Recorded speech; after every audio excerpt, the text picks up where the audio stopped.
Hi, today we're gonna prep a cauliflower and carpione with ricotta cheese and aceto balsamico tradizionale.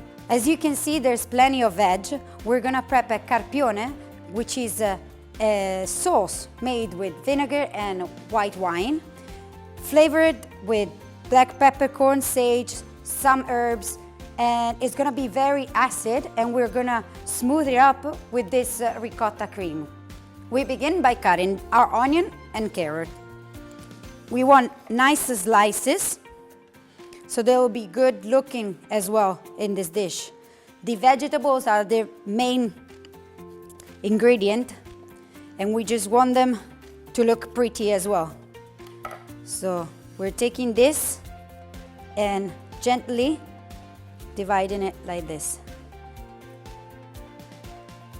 If they're big, we can even cut it in half. Always give him some volume. And now we're doing the carrot. We're gonna cut it into slices, not too thin, like almost like in between 1 and 2 millimeters. It's very important, the size of the veggies, because we have to pour a hot to liquid and it has to cook the veggies. Of course, maintaining a little crunch in it. Now we're ready with the cauliflower. We did cut it into small florets. We don't want it too big, otherwise they won't be cooked in the middle. And also they are pretty much a bite size. We're gonna dump it into flour. You can also use semolina to give a different texture. Just get rid of the excess. We did not put egg or egg wash or water. They're just gonna be pane just with like this. And now we're ready to fry them.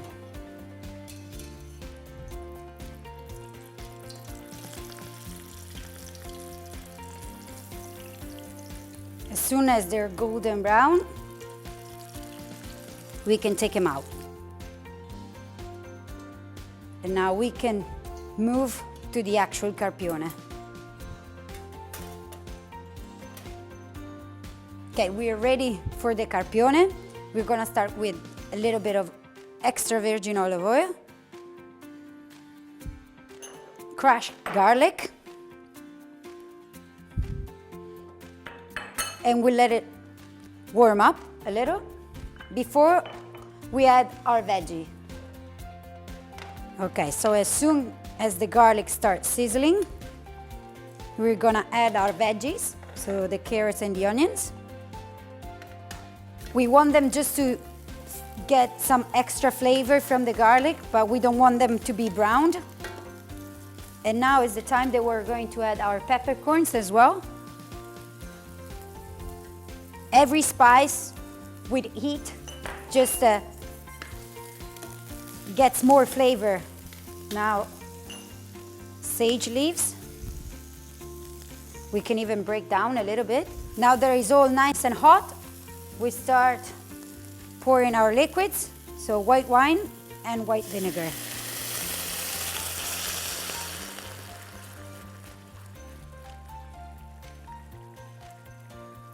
Here we go, the white wine. And then when it reaches back the boiling point, we let it cook for a minute or two, and then we're gonna add our cauliflower fried. We turn the heat off and we let it sit 30 minutes or so. We turn the heat off and we add our cauliflower. Now we're gonna prep our ricotta cream. This is ricotta di bufala campana, and we're gonna pass it through a sieve to make it smoother.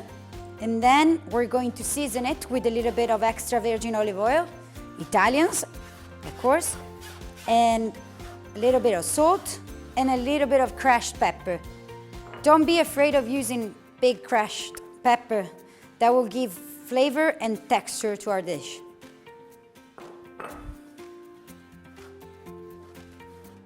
Then we're putting all the ricotta in a bowl.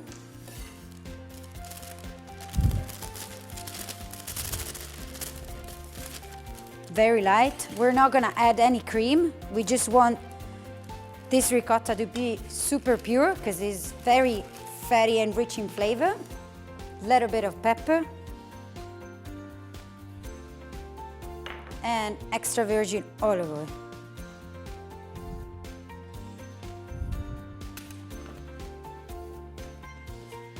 Once nicely mixed, we're ready to pour it into a piping bag.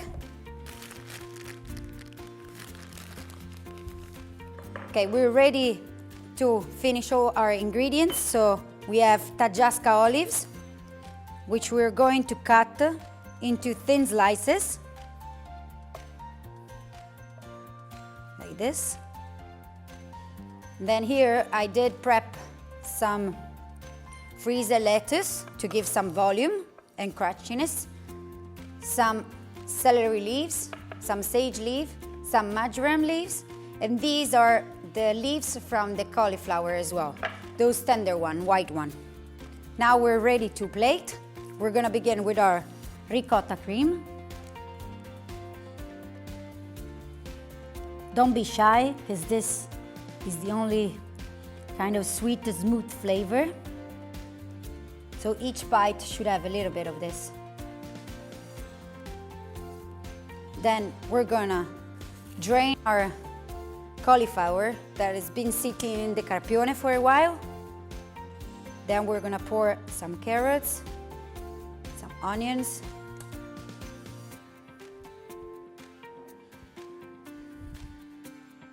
you can pour some facing up, some facing down, just to make it nice.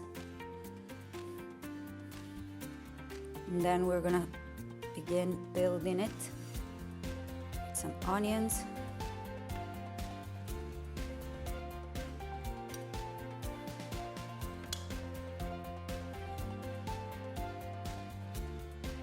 This. Some nice pieces of carrots. Just perfectly cooked.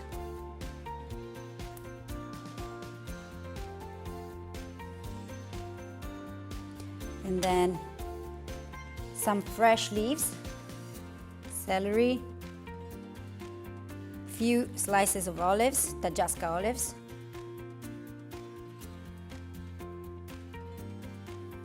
Okay, we can put some of these leaves, the most tender ones, cauliflower. Then we have our freezer. We keep just the inside, which is very tender and not so bitter. Then now we'll finish it off with some marjoram leaves. Try to keep using the tips. And some couple leaves here. A few pieces of sage.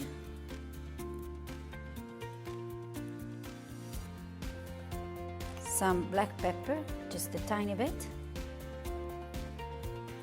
And then we finish everything off with a vinegar, which is traditional from Italy, that has nothing to do with the vinegar we use to cook the cauliflower. So it's a round, smooth, very complex taste, and it's just gonna give a different kick to this plate.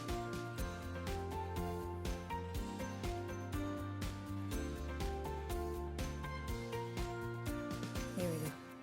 This is my version of a vegetarian carpione, just with a nice good kick with the ricotta and aceto balsamico tradizionale.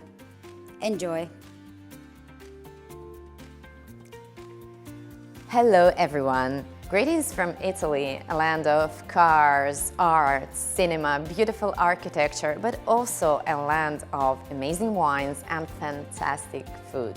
My name is Julia Krichkova.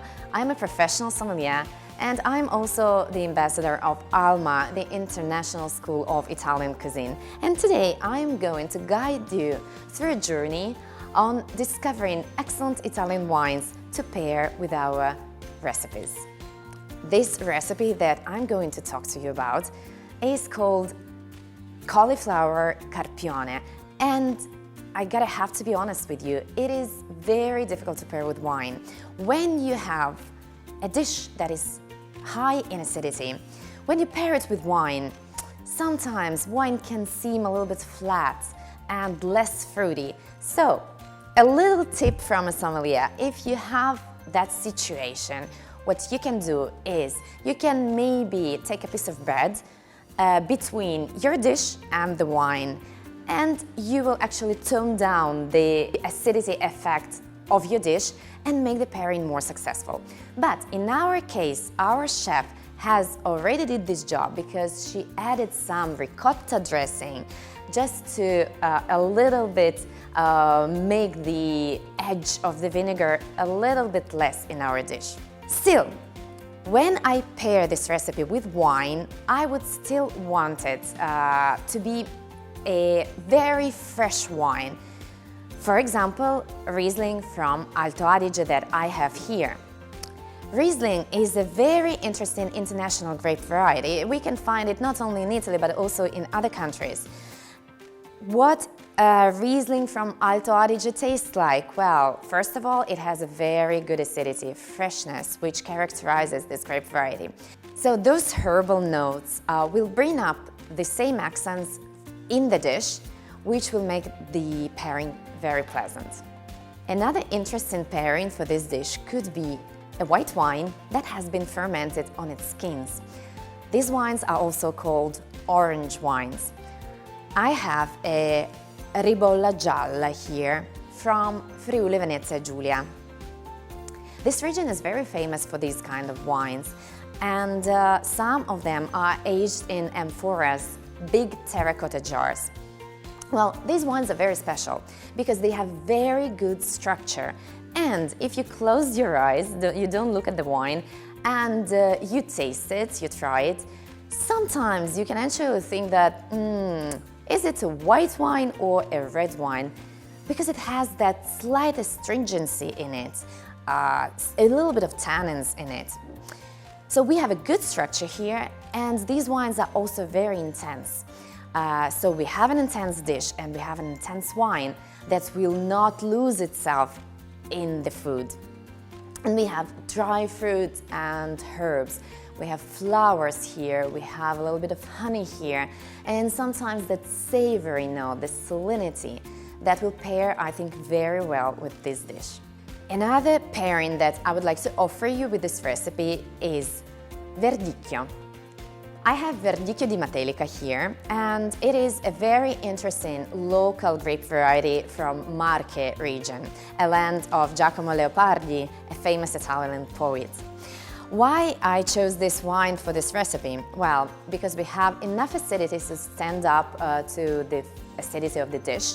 Verdicchio has a very fresh profile, and also because the notes that you find in Verdicchio, the almond, slightly bitterish finish, and the herbal notes will play very well with the herbs that we have in the recipe, because we have sage, we have marjoram leaves, and this salinity that you find in Verdicchio, even in the sparkling version of it, will play very well with the olives. So I think it could be a very successful pairing.